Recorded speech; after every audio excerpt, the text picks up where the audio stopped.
Hey, beautiful light workers. I am just waiting for today's guest to join us, and I'm getting pulled, that buzz in my chest because my heart already loves who's about to show up. And when the screen flashes, you're about to dine on pure creative sunshine. Hello! I feel like a creative sparkle is calling me. Justin Shiels, breaker of Burnout, painter of joy, founder of SoCurious.co. Hello, hello, hello. Hey there, Joy. How you doing? I'm doing great. It's so fun to connect with you, Justin. I'm so happy to be here. I just love your work. I love your website. I love the products that you've created. Oh, before I get too far, let me properly introduce the magic on the screen. Justin is a creative director, coach, speaker, illustrator, and the founder of SoCurious, a heart-forward wellness community offering weekly pep talks. I love that feel like warm hugs from an old friend. And he's also the brilliant mind behind the Reset Workbook, and I'm sure he'll tell us more about that in a bit. And he lives loud with the mantra, are you ready for this? This is so perfect. Joy is the revolution. Okay, so the team told me, Justin, that you are a great person to talk to our audience about burnout creators. I have a feeling that there might be a story behind that led you to figuring this out. Is that true? Oh, Joy, there's definitely a story about burnout for me. I spent the majority of my career working in advertising. I did that for over 15 years, and I was a creative director for 7 of those years. And let me tell you, once I hit my 30s, it felt very different working from 9 a.m. to 9 p.m. at night. It was like my body just, it didn't have the same recovery time that I had when I was younger.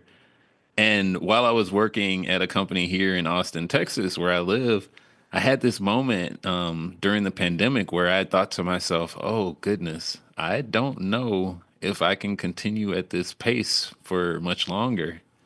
And honestly, that was my breaking point. A shift needed to happen, but I wasn't quite ready to make that shift at that time. It actually took me a couple of months before I moved forward and did what I needed to do, which was take a real extended vacation. But that vacation was the beginning of what I like to consider my personal reset. And it kind of ushered in a whole new way of thinking about how to take care of myself and step out of that cycle of burnout. And having come from the internet marketing world, so I was in a marketing agency, not necessarily an advertising agency. Same thing. I mean, we've joked about it that we used to brag, oh, I only got 4 hours sleep last night, and that is just not the way I think we're supposed to be living our lives here, and it feels like you've got a battery that's just slowly draining before you actually realize it. So I hear you. Would you say that your early warning signs of burnout are the same things that most creators often miss? Because I think a lot of creators go through this process of burning out. Yeah, it's interesting. I think there are three different burnout signs that crept up for me, and maybe they will have crept up for your audience as well. The first one is hidden procrastination. This kind of delaying tasks that normally you enjoy doing and pushing them to the back burner because you kind of really don't feel like working.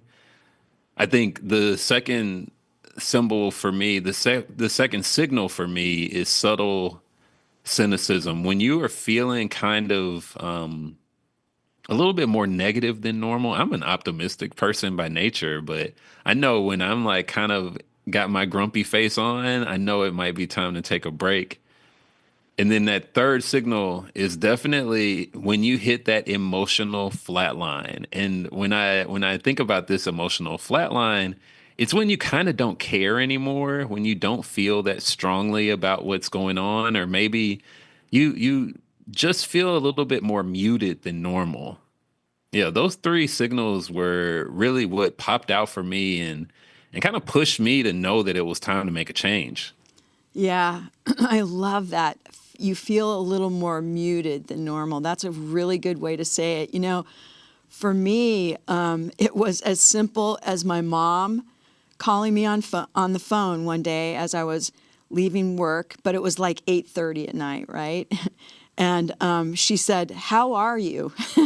And I had a meltdown. I just literally started crying. So I understand, sometimes we push ourselves so far that we don't recognize those signals. But it's really great that you spelled it out like that, Justin. Another way that I've heard it spelled out too is when you find yourself, and maybe you can relate to this, when you find yourself saying things like, I should, or I need to, or I have to. That's absolutely true. So Yeah. frequently we'll feel like we have to get all of these things done on our to-do list, but our to-do lists are just a list of things. They are not always even the most important thing.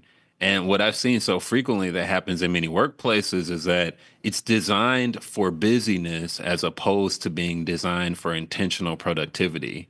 And so I think the opportunity is to really look at that list of things you have to do and decide, do I have to actually do every single thing on the list? Or are there some places where I can kind of peel back, lower the load, give that to someone else to do, or fully just remove it from the list because it's not that important, you know? Yeah, I do. And also, the things that you don't love to do, give somebody else an opportunity to do something that they love. So learning to delegate those tasks is helpful too, I find. 100%. Love Yeah. that. So can you remember, Justin, a moment that you personally hit rock bottom of burnout, like maybe a time that you weren't really aware of burnout yet, and how you climbed back from that? I mean, we all remember the point where we crashed and burned, so to speak. But can you remember like how you started noticing burnout? Yeah. So when I was working at that ad agency, I was oftentimes getting a little bit more snippy than normal. And for context, I was in this situation where I had to be in client facing meetings at least 5 times a week. And so what that ended up meaning was that I was presenting client work very regularly and responsible for like kind of organizing a lot of deliverables. And so for people that haven't worked in advertising or don't know that world very well, there's the time when you are doing the work, and then there's the time when you are presenting the work. And I love presenting. It's one of my favorite things to do. But one of my kind of signals that I was getting burnt out was I wasn't looking forward to having the opportunity to present my work. And so, in order to kind of work through this turning point of extreme burnout where I just didn't really care anymore, I didn't have that same like lust for life, that zeal that like kind of feels natural to me as a person. And I decided I needed to take a break. And for the first time in my career, I took a 1 week vacation. This is so silly. I took a 1 week vacation, and it was the first time since I was literally 18. I started working when I was 18 that I had taken a full week off of work just so that I could rest and relax. And the thing that I did, in addition to taking this full week off of work, is I disconnected from social media. And this is crazy. The literal process of deleting Instagram and Facebook from my phone at that time was actually personally liberating because I felt like I was free for the first time. You know how like we kind of get very addicted to checking our phones, checking our email, trying to figure out what we're responsible for. But in that 7 day time period, I literally was free from work, free from my social obligations, and free from the incessant hum of the internet.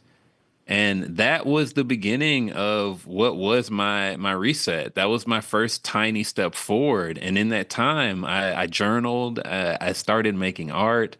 I went on these long walks, and those activities were kind of the key to like kind of stepping out of taking tiny steps to get out of burnout.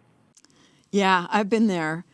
Burnout is definitely, it's not a breakdown. It's like the universe rebooting your heart's alignment. And sometimes I love what you said about busyness, because I think that often happens in the workplace, is that people are trying to look busy, and or maybe managers are trying to keep people busy as opposed to allowing them to take that time to just maybe go walk barefoot in the grass, like to take that time to walk away from work for a while. So I think that's really awesome that you had, at such a young age, really, you had the capacity and the insight to recognize that, because I can tell you, like, people go well into their 40s, 50s, 60s before they realize that they're burning out. So congratulations. Thank you so much. I appreciate that. So do you think, Justin, burnout recovery always requires slowing down, or should people think about shifting direction to maybe realign with what really lights them up? Yeah, I think sometimes you do absolutely just need some rest, and that will be a key that will support your growth. But sometimes that's not always an option. You might not have enough vacation time. You might not want to take off of work because there's something big that's happening. But I've noticed that there are other ways that you can kind of support your mental health. And one of the things that really stands out for me, and you said this earlier, is taking the tasks that feel like they're not in your zone of genius and delegating them to someone else that genuinely enjoys it. That is a life-changing thing that has happened for me. An example, I'm just not the best at email, and I've been working with a new virtual assistant now, kind of relieving that load of having to check my email all the time. And it has been a game changer for my small business because I'm not doing the draining tasks. Instead, I'm like offloading that to someone else. They're owning it for me and setting me up for this kind of greater success. Yeah, and as a self-employed, as a business owner, especially when you start out, right? You end up doing a lot of things that maybe you don't love as you're growing your business. How do you navigate that shift? Like, what's the self-talk that you have when, you're at a point, you're starting your business, and you do end up having to do some of those things? Yeah. Okay. So I'll tell you a secret. Yes. This is a good one too. I actually developed an SOP for myself. Now, this is a business term that some people listening might not have heard of. Um, it is, oh gosh, my brain went blank on what SOPs are. Standard operating procedure. I know Thank it you so well. much, Joy. Now, the reason why a standard operating procedure works is that it gives you a list of tasks that you're responsible for completing. And what I do that really works for my ADHD brain is redefining my pace, right? So a lot of times what I'll do is give myself 3 to 5 tasks that I'm responsible for every single day, but I don't have a timeline associated when that task needs to be completed in the day. And so it allows me to work with my natural rhythms that much better. So, for example, I like to wake up early and do creative work first thing in the morning. I do my creative work usually between the hours of 7 a.m. and 9 a.m. But then I go on either a long walk or I go to the gym to work out, to lift weights. And oftentimes I'll do that somewhere between 9 a.m. and 11 a.m. I come back, eat breakfast, and then I officially start like what I call my deep work time, which is where I do my hardest task of the day. And the reason that the reason that I've structured my day this way is that that works best for the way that I enjoy working. It kind of gives me that slow, easy morning that starts with some creativity. I move my body a little bit and then I nourish myself before I get into the hard work of the day. That is so important to understand, the best time of the day for your body. I have a similar pattern where I like to get up really early, like at 4 a.m. and work. Wow. I'll work from, in my pajamas before anybody sees me. I'll work from like 4 until 7 or 8. And that is like the time that I really like to do the things I don't like to do, like tasks. Where I'll just have like this big list of tasks and I'll just cross them all off the list and then get dressed, get ready for work. And what I've found is that between noon and 3, I am useless. Like it's not a good time for me to be in meetings. It's not a good time for me to try and be productive. And I used to really beat myself up about that. Like I would try to get through it, but I found that it was so unproductive that I would just wait until around 3, like between 3 and 7. Again, the bookends of the day, I'm really productive, and that's my creative time. So I hear you. I wonder, for us, we're self-employed, so we can control that fairly easy. We're in control of our calendars as well for the most part. But what would you say to people that are working for other people that are in that like 9 to 5 grind where they have to be there, they have to show up during a specific time frame? One thing that really worked for me when I was working 9 to 5 was time blocking. And so I was really intentional about organizing my calendar to clearly display when I would be working on a task. And the reason I did this is so that when a project manager saw that I would be working on one of their tasks, they were a lot less likely to put a meeting over the time that I would be working on their client. Sometimes you have to be a little tricky in order to make it through the traditional 9 to 5 path, but that solution is a really effective one. That is genius. I wish I would have thought of that one when I was working in corporate. Okay, so Justin, one of the biggest misconceptions about doing less to succeed more. What would you say is one of the biggest misconceptions about doing less to succeed more? So, this is an interesting one. I think very frequently we're afraid to do less because we feel like we're being less productive. And I tend to believe when you allow yourself to get in a zone of deep focus, you can do so much more work so much more quickly. And I'll give you an example. I recently joined a writing group and I write very frequently. It's a huge part of my business, both making visual art and then writing content to share either on my email list or via my social platforms. But sometimes I'll hit a wall with writing, and it'll feel like it's challenging to be able to write the amount of content that I'm responsible for in a week. But I've been doing these writing sessions where I'm working with other creative people that are working on projects themselves. And we're doing this thing called body doubling. Okay. Huh. Body doubling is essentially being with someone while they're doing a similar task.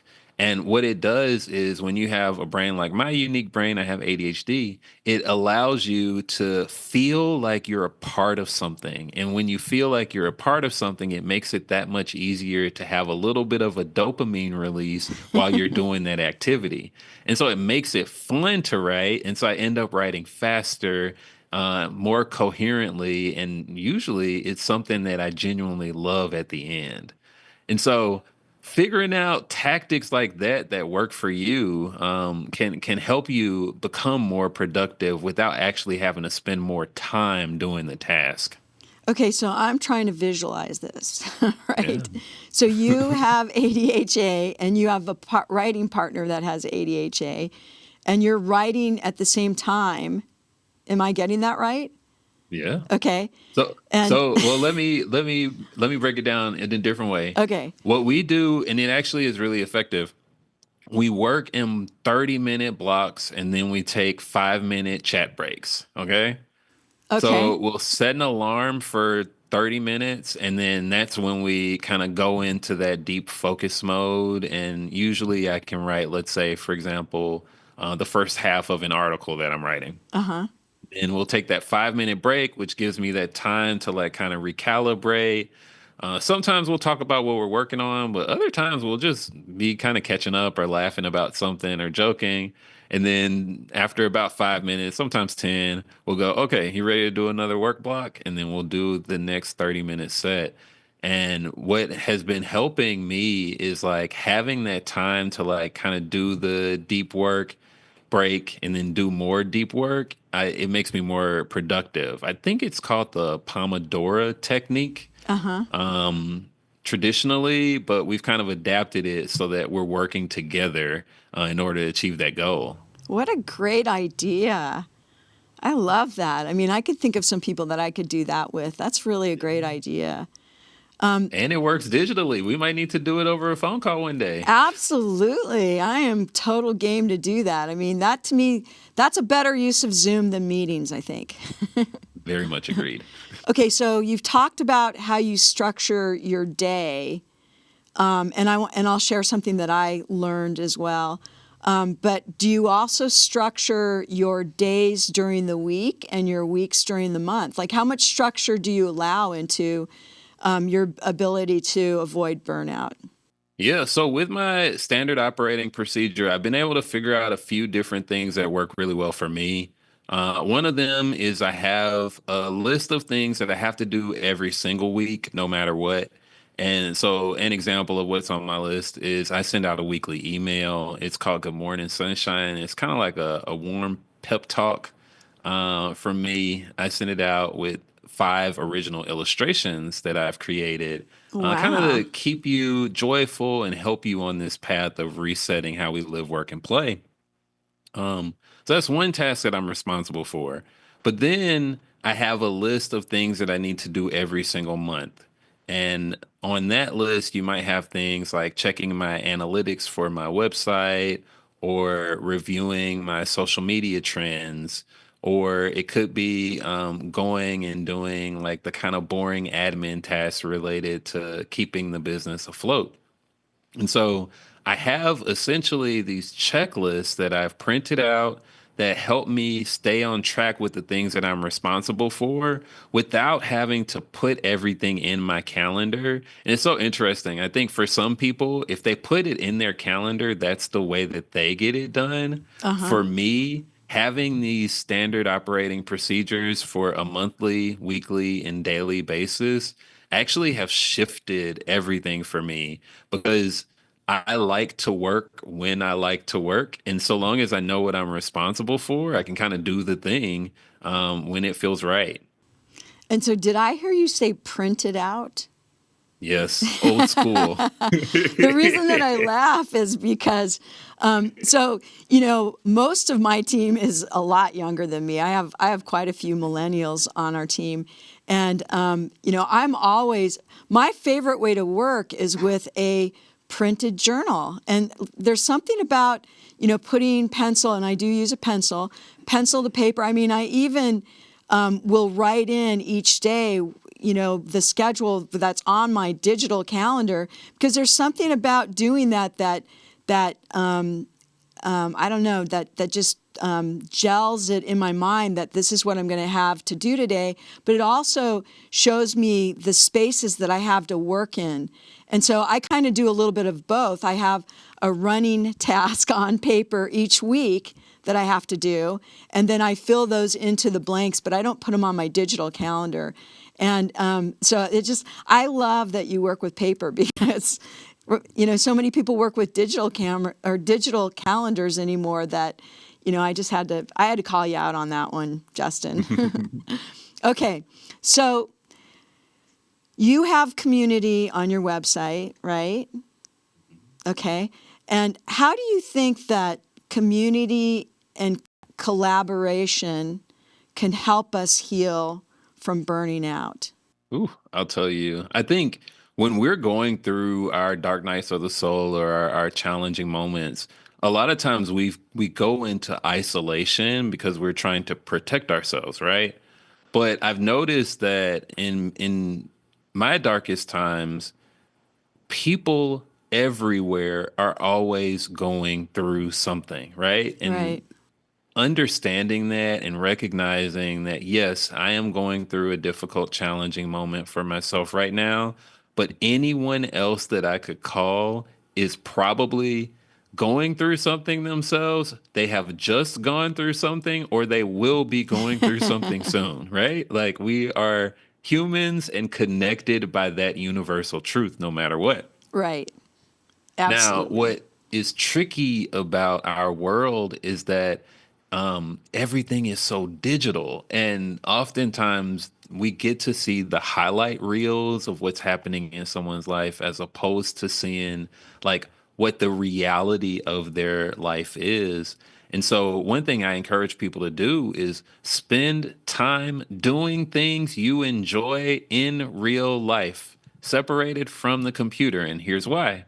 Because when you do that, you reconnect with your joy. And when you reconnect with your joy, you disrupt those patterns, those negative thought patterns that start to emerge, that feeling of isolation, that fear of being seen, loved, and liked. And instead, it allows you to remember that we as human beings are connected. Yeah, I love that answer. I think that it's difficult. Like I could say, even for me, people often ask me, "Are you always so, up?" And I say, "No, I'm not." But that's sort of my default is, to be a Pollyanna. However, when I'm going through my dark soul of the night, or if I'm even just having a low energy day, I tend to avoid people. And I find that if I can get out, and even like you said, just go for a walk and get in the habit of, I've even made a game out of it where I just smile at the people as they're walking towards me. That can lift you back out of, that funk that you can get in, especially when you're sitting in front of however many monitors we're sitting in front of on a daily basis. I do think, I agree with you. I think community is so important, especially for those of us who are working virtually. And, we live in Zoom rooms. Just getting away from the computer and having those conversations that are full body conversations instead of from the shoulders up, I think are so important. So I'm happy to hear you. And you have a community on your website, correct? Yes, I do. Yeah. Yeah. Do you want to talk about that a little bit? Yeah, absolutely. So I actually have two communities on my website right now. We have the Joy Reset community, which is really focused on reconnecting people with their joy through a series of activities that help me to get out of my own dark night of the soul. And then I have the Creative Reset community. This is a group coaching program that I've developed that helps people that are ready to build their personal brand and launch their big idea. These two communities feel near and dear to my heart because they kind of represent the spaces that matter the most to me. First, with reconnecting with our joy, but then second, with finding your voice and sharing your unique message with the world. Yeah, that's one of my passions too, Justin. I have a program called Mission Possible because I believe that everyone has something they absolutely love and are here on the planet to do. It's just that we're not always directed that way from childhood, right? We when we first think about how we want to spend our life or our career, we look at a list of job possibilities. And typically, like, look at you, look at me. Did we ever think that this is how we were going to make a living when we were in high school trying to figure out what career we wanted? Probably not, because I think a lot of people get the opportunity to discover that what they are here to do, what they're passionate about, may not be on that list of jobs that we were shown when we were in high school and we were trying to choose, a career direction. That's totally true. The world has shifted so much just in the past 5 years. It is so interesting. Yes, we make these big life-changing decisions, life-altering decisions when we are 18 years old about who we want to be, not knowing how much technology will change, not knowing how much we will change, grow, and develop. But I think that is a part of the journey of life is allowing yourself to shift and change and move in the ways that feel natural and right to you. So I think it's beautiful what you're doing with your community, giving people the opportunity to reconnect with themselves and really align with what they're truly supposed to do in the world. Well, thank you. Thank you. And do you feel like you're there now? It's interesting. I went to dinner with one of my friends recently, and we were having this very esoteric discussion about what does it feel like to have made it, right? And in many ways, it's like I have made it, but it feels vastly different than what I imagined it to be. Sometimes in good ways and sometimes in bad ways. And so, what I'm learning now is to find every opportunity for joy that I can and like milk it, right? Like, I want to enjoy this journey of building something that I believe in a way that supports me and keeps me going. And so I'm thankful for the opportunity to have founded my company, SoCurious, and I'm grateful for the opportunity to have a community of people that are reconnecting with their joy.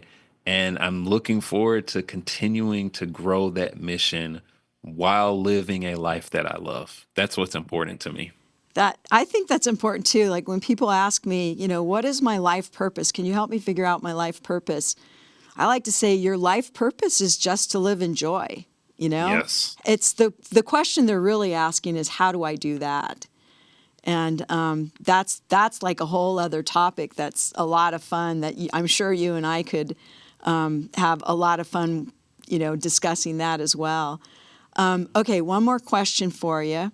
If someone is just totally exhausted and they are unsure how to even get out of that type of a funk, what would your love note to them be, Justin? So, what I'd say is if you're exhausted, it makes sense. The world is designed to keep you as exhausted as possible.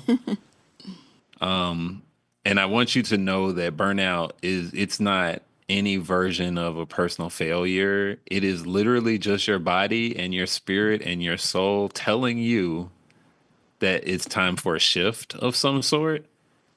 And so I'll give you three things that I think you should do that'll help you out. The first one is you need to take a break and you need to allow yourself to rest without guilt. This might be challenging and you might need to plan for it, but you are worth planning for it. You are worth taking this time off and giving yourself the opportunity to rest. The second thing you need to do is to grab yourself a journal and start writing in that journal. I have come to my most meaningful breakthroughs in my life by allowing myself to sit with my feelings on pen and paper. And if you have trouble doing that, I've written a workbook. It's called the Reset Workbook, and it's designed to help you reconnect with your joy. But if you don't want to buy that, you can literally buy a traditional spiral bound notebook and a basic pen and write your feelings. It will help. And then the third thing I'll say is do one small thing literally today that makes you feel alive. That can be walking, that can be dancing, that can be going to meet up with a friend. But here's the key, I need you to do it in real life and not connect it to the computer or the phone. Allow yourself to disconnect just for a little bit so that you can reconnect with yourself. Yeah, I mean, I think that goes for so many different issues that people have today that we spend so much time in front of not just the computer but monitors, right? Our phone, just we're so connected to devices. We use them whenever we feel uncomfortable. We start scrolling. I think that that's such a great message and such a great reminder for people to have permission, right, to disconnect. that it's okay. You don't have to answer every text immediately. You don't have to return every call immediately. You don't have to like answer email at every minute of the day. You can schedule that stuff so that you're dealing with it when you're ready to deal with it. I did realize I had one more question, Justin. Ooh, what's that? Well, as a creative, I mean, I believe everybody's creative, but, you are, being an art director, you are considered in that creative niche, right? How does creativity itself, even disconnected, or maybe even especially disconnected, become a healing tool? Oh, now I believe wholeheartedly that everything is art. Art is everything. And so, like, yes, when you initially think about art, many people are like, oh, I can't even draw a straight line. How could I be able to draw something that comes from my imagination or draw something exactly as it looks in real life? And I say to them, it doesn't matter. Make ugly art because ugly art matters. It allows you to express yourself. It allows you to be able to connect with your feelings, and it gives you the opportunity to genuinely reconnect with this inner child that lives within you right now. And let's say drawing isn't your thing, it could be collaging. Collage is the easiest way to get messy without having the ramifications of feeling like you need to make something perfect. Because how do you make a perfect collage? And if it's not collage, write yourself a poem. And if you say, I can't write a good poem, then write a bad poem, Give yourself the opportunity to reconnect with that inner child and create something today. Yeah. Abs- Absolutely. Did you grow up in a household where you were given lots of crayons and told to just have fun? Oh, my mom, she said you have to be quiet in church, but you can draw as much as you want. And so I grew up drawing everything every day, every single day. Well, good for your mom. Justin, you have been literally a rainbow of joy on my FaceTime today. I have so appreciated and enjoyed this conversation with you. I just want to say, continue with your brilliant shine in your corner of the world. And let's talk again really soon. Can we? Oh, I love that. Enjoy. Actually, I got one thing for you. Now, for my company, SoCurious, we have a tagline, and I feel like you're gonna love it. Joy is the revolution.